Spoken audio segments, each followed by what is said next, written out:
Hello viewers, उम्मीद है कि आप सब खैरियत से होंगे। आज का जो हमारा टॉपिक है वो है जी प्रोटीन।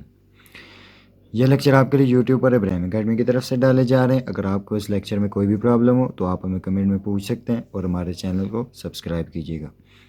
जाते हैं अपने लेक्चर की तरफ। प्रोटीन, सबसे पहले हम इसका मीनिंग देख लेते हैं। प्रोटियस, प्रोटीन किससे बन निकला है? प्रोटियस से निकला है। इस a Greek word which means primary और फर्स्ट रैंक, जो कि ग्रीक वर्ड है और जिसका मीनिंग क्या है? प्राइमरी यानी कि पहली, फर्स्ट रैंक यानी कि बहुत ही प्राइमरी, जो बहुत ही ज़रूरी एक चीज़ होती है, पहली चीज़, पहली जो मुमकिन ज़रूरी चीज़ होती है। That is it is the first abundant organic molecule of cell और बॉडी। अबंडेंट यानी कि बहुत ज़्यादा पाया जाने वाला जो मॉलिक्यूल होते हैं सेल और बॉडी के। डेफिनेशन इसके बाद हम इसकी देख लेते हैं। It is the organic molecule mainly composed of carbon, hydrogen, oxygen। Organic molecule, ये एक ऑर्गेनिक मालिक्यूल है। ऑर्गेनिक मालिक्यूल वो होते हैं जो कि मेनली कार्बन और हाइड्रोजन से बने होते हैं, यानी कि ऑर्गेनिक मालिक्यूल में ज़्यादा अमाउंट में कार्बन और हाइड्रोजन होते हैं। इसीलिए प्रोटीन एक ऑर्गेनिक मालिक्यूल है जो कि बना होता है कार्बन से, हाइड्रोजन से, ऑक्सीजन से और नाइट्रोजन से, एंड समटाइम्स कंटेन सल्फर। और कई प्रोटीन ऐसे भी हैं जो कि सल्फर भी कंटेन करते हैं, उनमें सल्फर भी होती है। इसके बाद हम इसका स्ट्रक्चर देख लेते हैं। Structure of protein. Protein are made up of small units called amino acid. Protein जो बने हुए होते हैं किससे बने होते हैं? स्मॉल यूनिट से बने होते हैं। किस चीज़ के? अमाइनो एसिड के स्मॉल यूनिट से बने होते हैं। अमाइनो एसिड देख लेते हैं कि अमाइनो एसिड क्या होते हैं। Definition, it is the organic molecule, ये भी ऑर्गेनिक मालिक्यूल है, having one amino group. Amino group कौन सा होता है? NH2, यानी कि इनमें एक NH2 का ग्रुप होता है।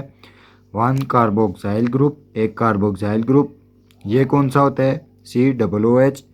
वन हाइड्रोजन एटम और एक hydrogen atom, and N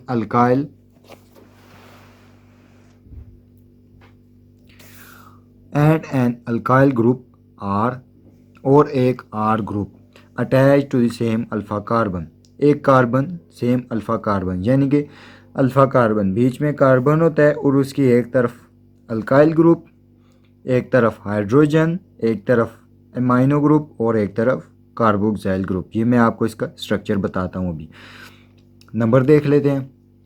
A large number of amino acids are present in the body of living organism। Living organism में बहुत ज़्यादा अमाउंट इनकी होती है, यानी कि कई मुख्तलिफ तरह के अमाइनो एसिड हमारी बॉडी में पाए जाते हैं। But only 20 different types of amino acids are combined in protein synthesis.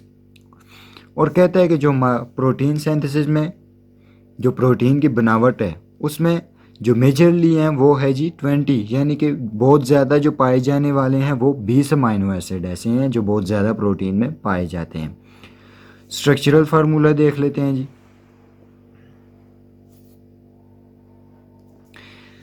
General formula is same for all amino acid but each amino acid is different from each other due to alkyl group.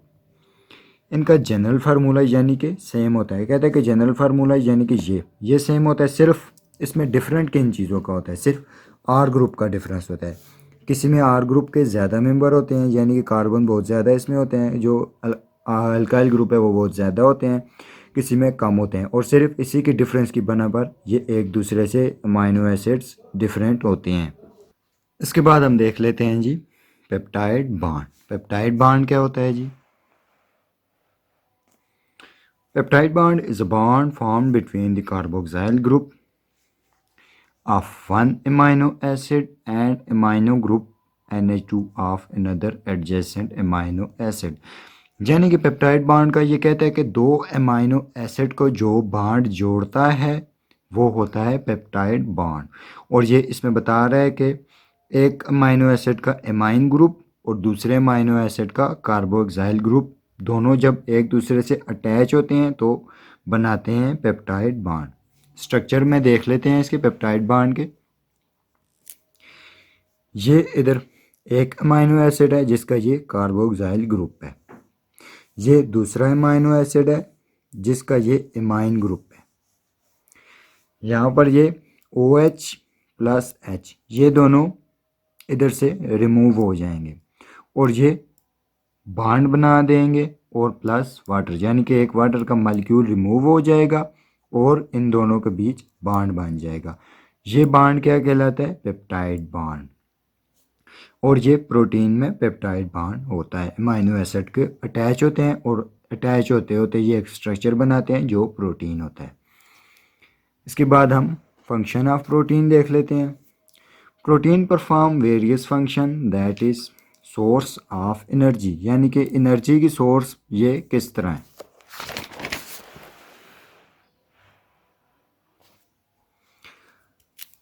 Are important source of energy, protein important source of energy है। क्यों, कैसे? That is 1 gram of protein produce 4 kilo calorie energy, यानी कि 1 gram protein का कितनी बनाता है जी? 4 kilo calorie energy बनाता है। कैलोरी एनर्जी की यूनिट है। दूसरा इसका फंक्शन देख लेते हैं।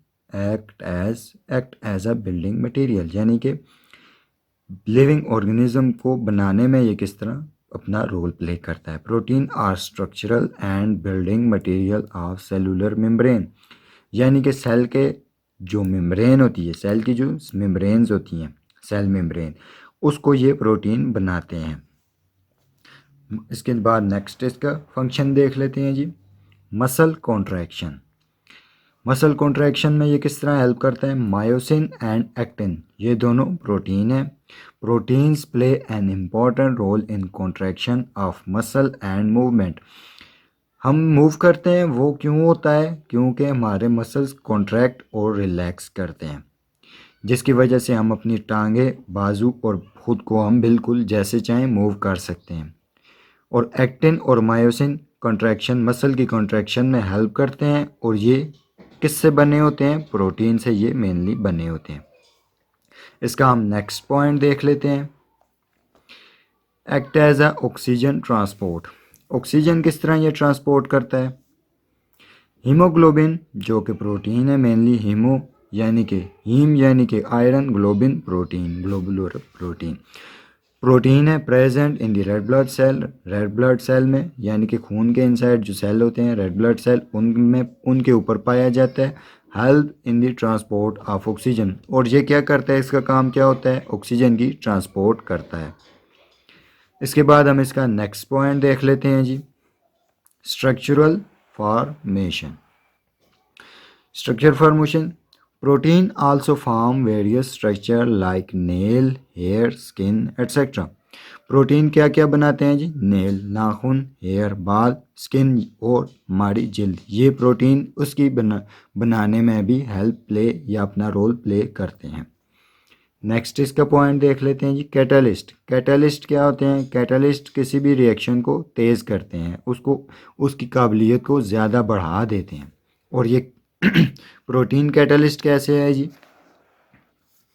ऑल एंजाइम्स, एंजाइम का यही रोल होता है कि वो बायोकेमिकल रिएक्शन को इंक्रीज करते हैं। कैटलिस्ट हम ओवरऑल को कहते हैं और एंजाइम एक खुसूसी जो लिविंग बॉडी में, जो लिविंग बॉडी के इनसाइड जो रिएक्शन हो रहे होते हैं उनको एंजाइम करता है, क्योंकि ये लिविंग होते हैं। और protein they speed up biological reaction, enzyme क्या करते हैं जी? जो कि प्रोटीन से बने हुए होते हैं और ये इनका काम क्या होता है कि ये स्पीड अप करते हैं रिएक्शन को।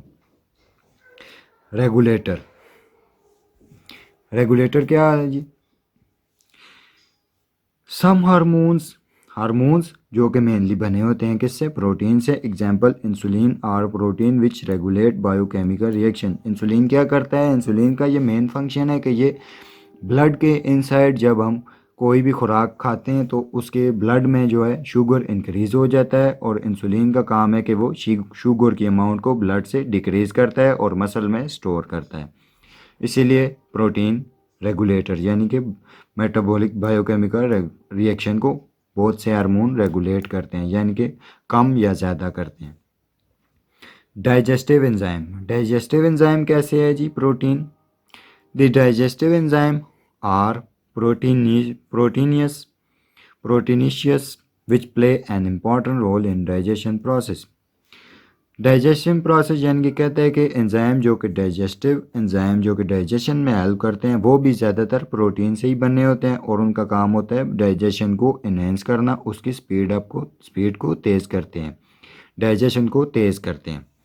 इसका नेक्स्ट पॉइंट देखते हैं, स्टोरेज मालिक्यूल यानी कि food act as a food storage molecule यानी कि फूड किस तरह ये स्टोर है, एक फूड का भी सोर्स है और फूड स्टोर होती है एक तरह के बाद में यूज़ होने के लिए। जिस वक्त हम किसी भी सूरत हाल में अगर हमें खुराक कम हो जाए या फिर जब हम खाना खाने के बाद थोड़ी देर बाद जब हमारे ब्लड से शुगर का लेवल कम होता है तो ये प्रोटीन कन्वर्ट शुगर में भी हो सकती हैं और हमें एज अ फूड प्रोवाइड हो सकती है शुगर हमें, जो कि एनर्जी की मेन सोर्स है हमारी बॉडी में। In plant proteins are stored in most seeds for the future need of embryo and germination.